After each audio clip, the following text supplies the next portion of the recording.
En la víspera de Navidad de 1972, decenas de bombarderos norteamericanos B-52 sobrevolaron el cielo vietnamita en lo que pasó a la historia como uno de los mayores bombardeos de Estados Unidos, la Operación Linebacker 2. Pero aquella imponente flexión de músculo bélico fue totalmente inútil. Para cuando culminó el operativo, más de una docena de naves habían sido transformadas en chatarra ardiente por un vulnerable misil soviético, el S-75 Devina. En esta nueva entrega de aviación militar, queremos detallarte todo lo ocurrido en aquellas semanas de diciembre de 1972, cuando Vietnam le dio una paliza aérea a Estados Unidos con una pequeña ayuda de sus amigos de la Unión Soviética. Hacia 1972 la situación en el sudeste asiático era insostenible para todas las partes. La guerra de Vietnam se había extendido más de lo planeado y desangraba las reservas de Estados Unidos. Fue por eso que en diciembre de ese año se puso en marcha una de las mayores campañas de ataque aéreo jamás efectuadas por el tío Sam, la Operación Linebacker 2. Fue llevada a cabo por la Séptima Fuerza Aérea y la Task Force 77 de la Armada de los Estados Unidos entre el 18 y el 29 de diciembre. Una suerte de regalo de Navidad explosivo para las tropas vietnamitas. A diferencia de operaciones como Rolling Thunder, Linebacker 2 buscaba doblegar psicológicamente al enemigo, destruyendo los principales complejos objetivos en las zonas de Hanoi y Haiphong. Semejante misión solo podía ser llevada a cabo por los B-52 norteamericanos. El Boeing B-52 Stratofortress es un bombardero estratégico subsónico de largo alcance que desde su puesta en servicio en 1955 se transformó en una pieza fundamental para la proyección de poder norteamericano por vía aérea. Como su nombre lo indica, es una auténtica fortaleza aérea, capaz de transportar gran cantidad de material destructivo y llevar a cabo operaciones sostenidas sobre un territorio puntual. Era la operación ideal para hacer llover fuego sobre las bases más importantes de Vietnam. En total, durante la operación Linebacker 2, los B-52 lanzaron 15.327 toneladas de bombas en 741 vuelos sobre Vietnam del Norte. En números esto parece una victoria arrolladora, pero durante la operación, Estados Unidos sufrió algunas de las bajas más dolorosas y humillantes de toda la campaña. El principal obstáculo de los B-52 era un moderno sistema de defensa antiaérea de producción soviética, el venerable S-75 Devina, conocido como SA-2 de acuerdo con su denominación en la OTAN. El S-75 es básicamente un misil superficie-aire que utiliza el guiado por comandos de alta altitud para dar con sus objetivos. Desde su puesta en servicio en 1957, se transformó en el proyectil de defensa aérea más desplegado de la historia, y esto se debe en gran parte a sus numerosos éxitos a la hora de proteger los cielos de los aliados soviéticos. De hecho, logró la primera destrucción de un avión enemigo realizada por un misil antiaéreo. El 7 de octubre de 1959, el S-75 destruyó a un Martin RB-57 de Canberra de origen taiwanés cuando sobrevolaba China. En aquel entonces, el derribo fue atribuido a los cazas chinos de la época para mantener oculto el poder del Devina. Como verás, este misil realmente cambió la historia de la aviación, siendo un enemigo formidable para cualquier aeronave.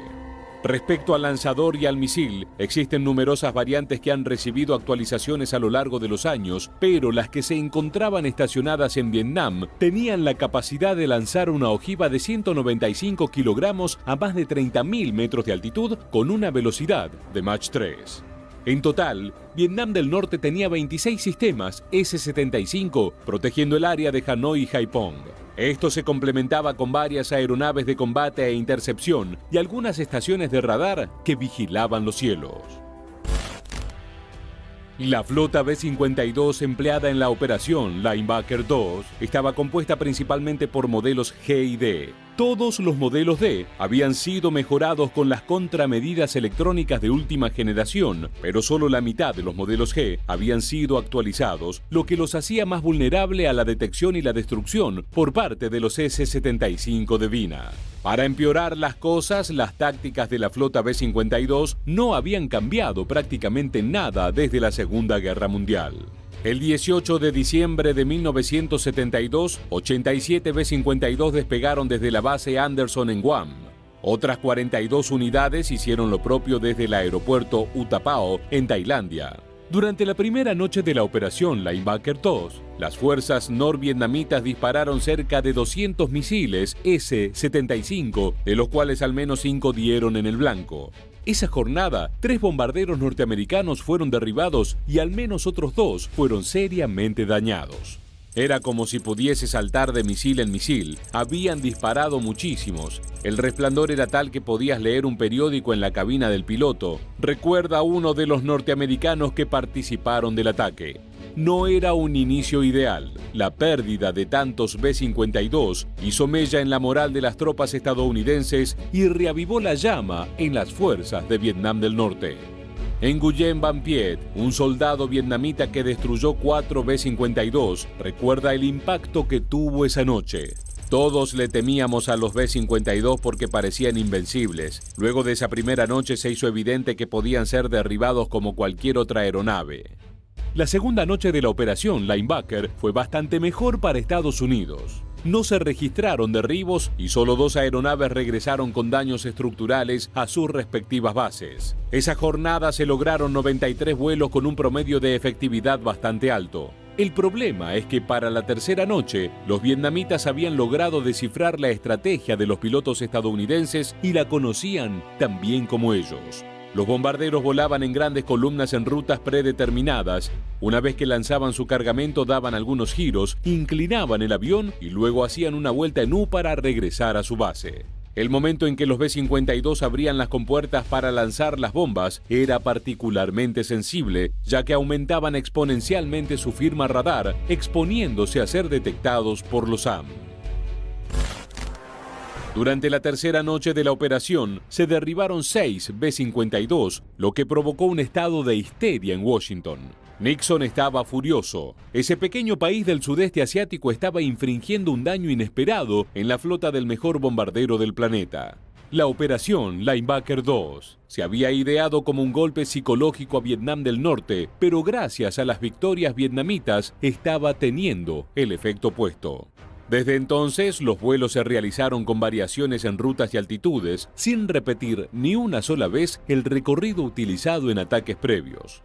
Durante la cuarta noche se registraron 2 derribos. A partir de entonces, Estados Unidos improvisó nuevas tácticas y para el final de la operación Linebacker se registró un total de 15 B-52 derribados con 33 tripulantes muertos. Un aspecto tétrico de estas misiones es que al realizarse durante la noche, los bombarderos regresaban a una base en total oscuridad. No era sino hasta el siguiente día que todo el equipo se enteraba de los compañeros y amigos que habían fallecido durante la noche. Los efectos de la operación Linebacker 2 fueron devastadores para ambos bandos. 1.600 vietnamitas murieron en esas semanas de diciembre y muchas bases importantes recibieron daños irreparables. Hasta hoy la región está plagada de edificios en ruinas y cráteres en el terreno. Por parte de Estados Unidos, no solo empeoró la opinión pública sobre la guerra, sino que se perdieron decenas de millones de dólares en material bélico y a fines prácticos, la operación no logró ninguno de sus objetivos. Vietnam del Norte seguía operativo, sus soldados tenían aún más hambre de victoria y los pilotos norteamericanos estaban aterrados de volver a emprender otra misión similar. No sorprendió a nadie que el 27 de enero de 1973, a poco menos de un mes de la finalización de la operación Linebacker 2, se firmen en París los acuerdos de paz que iniciaron el largo periodo de retirada de las tropas del tío Sam de Vietnam.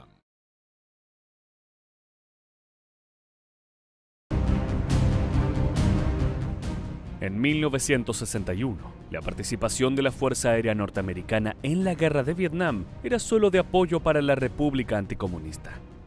Volaba en respuesta a solicitudes de emergencia y oficialmente no estaba autorizada a realizar misiones de combate si no había al menos un tripulante survietnamita. Pero entre el 2 y 4 de agosto de 1964, 3 lanchas patrulleras de la Armada de la República Democrática de Vietnam, de corte comunista, atacaron a 2 destructores de la Armada estadounidense en el Golfo de Tonkin. Este incidente le dio a Estados Unidos la excusa necesaria para involucrarse de lleno en el conflicto. A partir de allí, comenzó una escalada de represalias estadounidenses, seguidos de ataques norvietnamitas, que se prolongaría durante 6 meses.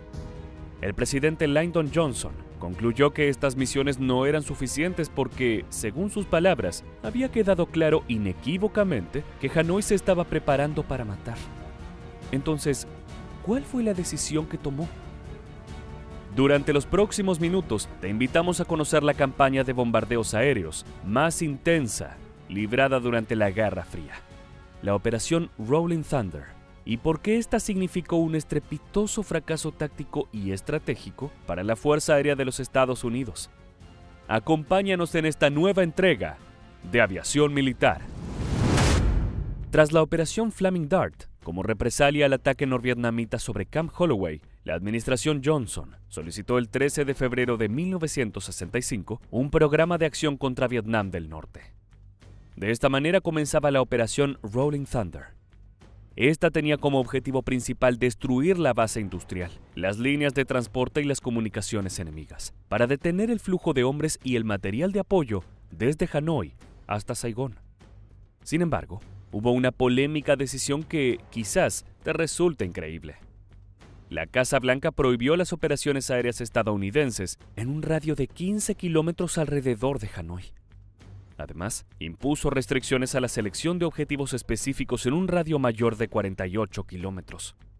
Solo Johnson, con el asesoramiento de funcionarios de la administración como el secretario de Defensa, Robert McNamara, tenía autoridad para ordenar operaciones aéreas dentro de esa zona. Estas restricciones demostrarían ser muy problemáticas. Rolling Thunder comenzó el 2 de marzo de 1965.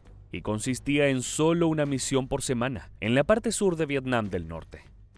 Durante los 2 primeros años, a los aviadores tampoco se les permitió atacar las bases desde las que volaban los cazas MiG enemigos, y las reglas de enfrentamiento siguieron cambiando. Un objetivo en la lista aprobada durante una semana podía estar fuera de los límites la próxima. De principio a fin, Rolling Thunder se vio obstaculizado por una política de escalada gradual, que privó de impacto a los ataques aéreos y le dio tiempo a Vietnam del Norte para recuperarse y adaptarse. ¿Cómo iba a ser posible pretender una campaña exitosa de bombardeos, autoimponiéndose al mismo tiempo limitaciones de alcance y objetivos? Lo cierto es que la cuestión fue mucho más compleja. La administración Johnson temía que una campaña de bombardeos más agresiva aumentara las bajas civiles y pudiera intensificar la guerra, al provocar a los soviéticos y a los chinos. La verdadera fuerza del enemigo en torno a Hanoi y Haiphong no fue tocada, ni siquiera amenazada. Por ejemplo, se prohibió la entrada de bombarderos a todo el puerto marítimo de Haiphong, porque los barcos soviéticos descargaban allí insumos y provisiones. En realidad, había un objetivo solapado: disuadir a las autoridades con base en Hanoi y que simplemente retiraran su ayuda al Vietcong. Aparentemente, la Casa Blanca esperaba que esto produjera resultados rápidos y se decepcionó cuando no fue así. Estados Unidos no deseaba empantanarse en una guerra terrestre en Asia. Sin embargo, esto fue exactamente lo que terminó sucediendo. Frente a la extraña y polémica estrategia estadounidense, la Fuerza Aérea Popular Vietnamita respondió de forma pragmática e inteligente. Sabiendo que las reglas de enfrentamiento de Estados Unidos les impedían atacar ciertos tipos de objetivos, los norvietnamitas colocaron sus lanzadores de misiles superficie-aire justamente dentro de estas zonas, a un rango suficiente para proteger a los objetivos relacionados con el sistema de transporte y suministro que se encontraban a 48 kilómetros de Hanoi. Lo curioso es que al comienzo de la campaña, el sistema de defensa aérea de Vietnam del Norte no era gran cosa y podría haber sido destruido fácilmente. De hecho, el primer emplazamiento antiaéreo fue detectado el 5 de abril de 1965, pero a los pilotos estadounidenses no se les permitió atacarlo. Durante la operación Rolling Thunder, los norvietnamitas dispararon casi 5.000 misiles superficie-aire, derribando 101 cazas estadounidenses. Sin embargo, no fueron los misiles antiaéreos los que pusieron en jaque a las unidades norteamericanas. Alrededor del 68% de las pérdidas se debieron al fuego de artillería. En 1968, Vietnam del Norte tenía 1.158 baterías en operación, con un total de 5.795 armas desplegadas. Los cazas emblemáticos de la Fuerza Aérea estadounidense durante la Operación Rolling Thunder fueron el ahora legendario cazabombardero F-4 Phantom II, pero sobre todo el F-105 Thunder Chief, conocido por todos como THAAD. Realizó el 75% de los ataques, pero sufrió más pérdidas en Vietnam del Norte que cualquier otro tipo de avión. Al final de la operación, más de la mitad de los F-105 de la Fuerza Aérea habían desaparecido. Y aunque es verdad que la mayoría de las pérdidas de aviones norteamericanos se debieron a la ineficiencia de lidiar contra el fuego antiaéreo, la mancha del orgullo de la Fuerza Aérea estadounidense en Rolling Thunder se produjo en los combates aéreos. ¿Cómo fue posible que la Fuerza Aérea Popular vietnamita, inexperta en combates aéreos, haya sido la responsable de ocasionar esa deshonra? Al igual que sus combatientes en la jungla, con paciencia para aprender de los errores y aplicando tácticas no convencionales. Hasta 1966, dedicó sus esfuerzos en construir una extensa red de radares terrestres, mientras sus pilotos adquirían experiencia con sus MiG-17 y MiG-21. Actuando con cautela, Hanoi se negó a comprometer a sus hombres en enfrentamientos aéreos, a menos que las probabilidades estuvieran a su favor.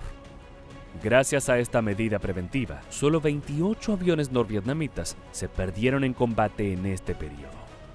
Sin embargo, a principios de 1967, los pilotos norvietnamitas se confiaron y se enfrentaron cara a cara con los aviadores estadounidenses. Estaban gravemente equivocados.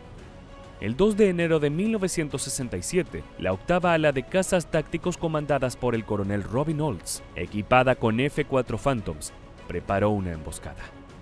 Imitando las rutas, señales de llamada e incluso cápsulas de interferencia de radar que los F-105D Thunder Chief utilizaban habitualmente para sus bombardeos, estos lograron atraer y sorprender a los interceptores MiG-21, que no esperaban los Sidewinder lanzados por los Phantom. En solo 12 minutos, 7 MiG-21 fueron derribados sobre el valle del Río Rojo en Vietnam del Norte. Entre enero y julio, los cazas de la Fuerza Aérea estadounidenses que volaban en misiones aire-aire derribaron 29 MiG y perdieron solo 2 de los suyos, una proporción de muertes de 14,5 a 1. La clave de este éxito estuvo en la implementación de una medida de economía de fuerza, utilizando Phantoms que podían desplegarse tanto para ataques con bombas como para patrullas aéreas de combate. Estos podían deshacerse de su artillería aire-tierra y convertirse en cazas aire-aire si era necesario. Si bien este enfoque tuvo sentido en ese momento, resultó ser un gran error. Después de haber perdido la mitad de sus aviones de combate en cuestión de unas pocas semanas, entre marzo y junio de 1967, la Fuerza Aérea Popular vietnamita comenzó a lamar sus heridas. Entró en un periodo de autoexamen, entrenamiento y reconstitución, antes de adoptar una táctica diferente que creó dolores de cabeza para la Fuerza Aérea de los Estados Unidos hasta el final de la guerra. Los MiG-21 aplicaron una táctica de guerra de guerrillas aérea. El ágil avión de fabricación soviética acechaba a las formaciones estadounidenses desde la retaguardia.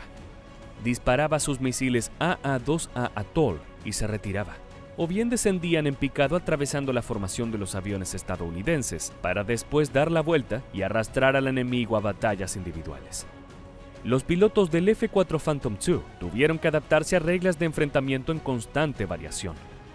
Lo más problemático para quienes escoltaban bombardeos era tener que identificar visualmente los objetivos de los aviones enemigos, en lugar de confiar en el radar de sus aviones, diseñado para darles la ventaja solo en el largo alcance. Por otra parte, las fallas específicas en los misiles aire-aire de los Phantom, sumado a la falla de entrenamiento dogfight, apropiado para los pilotos de la Fuerza Aérea estadounidense, contribuyeron para que, en los últimos meses de la operación Rolling Thunder, a finales de 1968, el enemigo derribara 22 aviones de la Fuerza Aérea a un costo de 20 MiG. En todos los casos, las victorias de los MiG se iniciaron desde atrás de un objetivo desprevenido.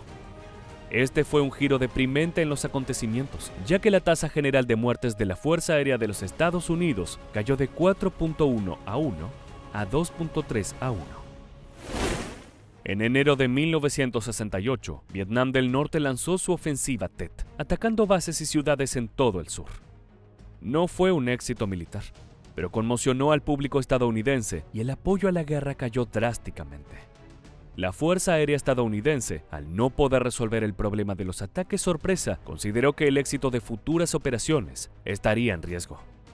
La administración Johnson, entonces, anunció un cese parcial de los bombardeos, lo que eventualmente puso fin a las operaciones de Rolling Thunder el 2 de noviembre de 1968. Había durado 3 años y 8 meses, lo que la convirtió en la campaña aérea más larga en la historia de Estados Unidos hasta ese momento. En ese periodo, se lanzaron más bombas sobre Vietnam que sobre toda Europa durante la Segunda Guerra Mundial. La Fuerza Aérea y los demás servicios habían realizado 304.000 salidas de cazas, con un costo total de $900 millones por toda la campaña, perdiendo 922 aeronaves en el proceso, y solo causó daños por valor de unos $300 millones. La estrategia terminó sin lograr ningún resultado táctico de verdadera importancia. No persuadió a los norvietnamitas para que abandonaran la guerra, ni detuvo la infiltración de tropas y equipos de Hanoi en Vietnam del Sur.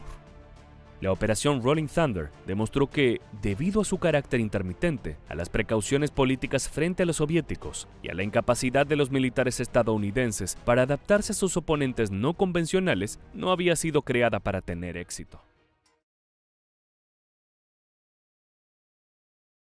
Tras 10 años de guerra, la moral de las tropas de Vietnam del Sur comenzaba a caer para 1965. Esto llevó a que los norteamericanos reevaluaran su presencia en la península asiática y obligó a que consideraran formas más agresivas de combatir al Vietcong. Para el Comando del Indo-Pacífico de los Estados Unidos, la respuesta debía ser una campaña aérea gradual, a través de la cual se lanzarían bombardeos sobre blancos triviales en un comienzo para eventualmente destruir objetivos clave y de mayor importancia. Sin embargo, lo que nació como una operación que debía durar 8 semanas se extendió a lo largo de 3 años y 8 meses. Durante todo este tiempo, los estadounidenses y survietnamitas hostigaron las bases, cadenas de suministros y otros elementos clave de los norvietnamitas. Los bombardeos dejaron decenas de miles de muertos, aunque al mismo tiempo los norteamericanos perdieron más de 900 aeronaves durante la campaña. Aunque muchos expertos aseguran que Rolling Thunder fue un éxito estratégico, otros han cuestionado su efectividad táctica real, más allá de la destrucción causada. Dicho todo esto, ¿quieres conocer todo sobre los 3 años consecutivos de bombardeos que realizó Estados Unidos contra Vietnam del Norte? Entonces acomódate en tu cabina y quédate con nosotros, ya que durante los próximos minutos te contaremos todo sobre una de las campañas aéreas más brutales que tuvo consecuencias devastadoras para la población norvietnamita. ¿Estás listo? Comenzamos en 3, 2, 1. ¡Prepárate para volar! Para mediados de la década de los 60, el apoyo militar que Estados Unidos le brindaba a Vietnam del Sur no se reflejaba en el éxito en los campos de batalla. Los guerrilleros del Vietcong, con gran apoyo por parte de Vietnam del Norte y la Unión Soviética, lograban sobreponerse a los ataques de los survietnamitas, lo cual mes a mes bajaba la moral de las tropas. El por entonces presidente norteamericano Lyndon B. Johnson consideró que era necesario tomar acciones punitivas contra Vietnam del Norte, por lo cual pidió al Comando del Indo-Pacífico que ideara una estrategia para golpear a los comunistas y así mejorar el rendimiento de las tropas del sur. La respuesta fue unánime entre las distintas ramas que componían la fuerza conjunta. Lo más seguro era una campaña aérea de bombardeos. Esta acción debía enfocarse principalmente en destruir las vías de suministros con las cuales Vietnam del Norte apoyaba a las guerrillas del Vietcong, además de evitar el envío de tropas comunistas hacia el sur. Originalmente, la operación Rolling Thunder debía durar unas 8 semanas y proponía un esquema de ataques gradual. Esto significaba que los aviones comenzarían por bombardear blancos triviales, como campamentos del Vietcong, patrullas o almacenamientos de armas, mientras aislaban los blancos más importantes. Eventualmente, las acciones se acercarían a los objetivos de mayor valor, como puentes, carreteras u otro tipos de vías de transporte. Rolling Thunder comenzó el 2 de mayo de 1965 con una serie de bombardeos sistemáticos contra las ubicaciones del Vietcong. En ese momento, Estados Unidos contaba con unas 700 aeronaves en la zona asiática que se desplegaban desde bases aéreas en Vietnam del Sur, Tailandia y la isla de Guam. Al mismo tiempo, aviones de combate despegaban desde los portaaviones USS Forrestal, USS Kitty Hawk y el USS Midway. Aeronaves de ataque a tierra, tanto de la Fuerza Aérea como de la Marina norteamericanas, participaron de los bombardeos.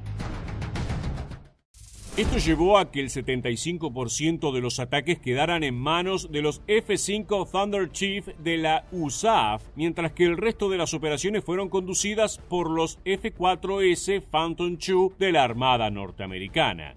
Uno de los primeros contratiempos que tuvo Rolling Thunder fue el resultado de una mala comunicación entre la rama aérea y naval, las cuales no estaban muy dispuestas a coordinar sus ataques ni establecieron un cronograma, lo que causó interferencias en sus misiones o que una fuerza bombardeara un objetivo que recientemente había sido destruido por la otra. Al mismo tiempo, otros problemas fueron surgiendo a medida que se realizaban los ataques. Como la decisión del Comando Central era atacar blancos menores para luego, gradualmente, enfocarse en amenazas mayores, los primeros bombardeos no tuvieron ningún resultado que se reflejara en los combates terrestres. Si un puente era destruido, al cabo de unos días había sido reconstruido por el Vietcong con ayuda de los locales, quienes rechazaban la intervención norteamericana.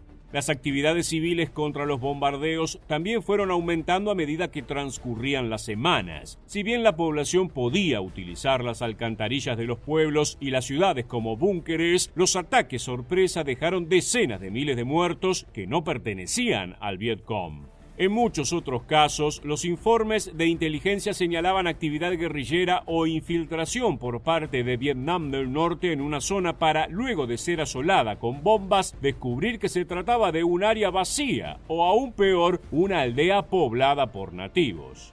Por otra parte, la respuesta de Vietnam del Norte con apoyo de la Unión Soviética no se hizo esperar. A los pocos meses de comenzada la operación Rolling Thunder, los aviones norteamericanos comenzaron a caer frente a los MiG-21 soviéticos que eran enviados específicamente para destruir a los invasores occidentales. Como el foco de las misiones estaba puesto en lanzar toneladas de bombas a tierra, la superioridad aérea de los MiG devastó a las fuerzas norteamericanas. Con todas sus dificultades, Rolling Thunder pasó de ser un operativo de 8 semanas a una campaña sistemática de más de 3 años de duración. Si bien algunos expertos indican que los ataques dañaron profundamente la infraestructura del Vietcong y dificultaron el apoyo de Vietnam del Norte y la Unión Soviética hacia los guerrilleros, la postura oficial tras la guerra determinó que los Estados Unidos fallaron en su intención.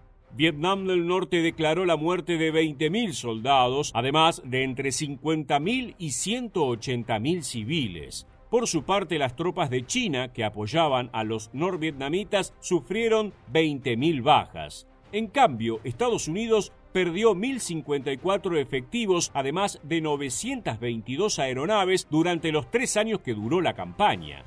Vietnam del Sur jamás declaró los números de combatientes y civiles muertos, por lo que es imposible determinar los daños reales que los bombardeos dejaron en su población, aunque se sabe que fueron decenas de miles. Si tomamos solo estos números como una referencia para el éxito de la campaña, como hacen algunos historiadores, podríamos pensar que se trató de una victoria para los norteamericanos. Pero esto sería tener una postura parcial frente a lo que significó la operación Rolling Thunder, ya que esta no logró ninguno de sus objetivos principales. No consiguieron destruir la mayor parte de la industria vietnamita ni en un mes ni durante los 3 años posteriores. Los caminos y carreteras siguieron usándose para suministrar a los guerrilleros y los puentes destruidos fueron rápidamente reparados. Por otra parte, el gasto económico para Estados Unidos fue 10 veces mayor que para Vietnam del Norte. Por cada dólar que los asiáticos perdían en los ataques, se estima que los norteamericanos debían gastar casi 10. De hecho, el costo total de la operación superó los $1.200 millones. Finalmente, y probablemente la peor de las consecuencias, es que estos ataques dejaron mal parados a los estadounidenses a un nivel ético, en medio de una intervención por la que ya eran cuestionados tanto de manera internacional como doméstica. Y lo sería aún más tarde, ya que luego de 1974, tras la retirada de Estados Unidos de Vietnam, aún existieron decenas de miles de víctimas de las bombas pasivas sin estallar que habían quedado de esta campaña y mataron a inocentes durante varias décadas después de terminado el conflicto.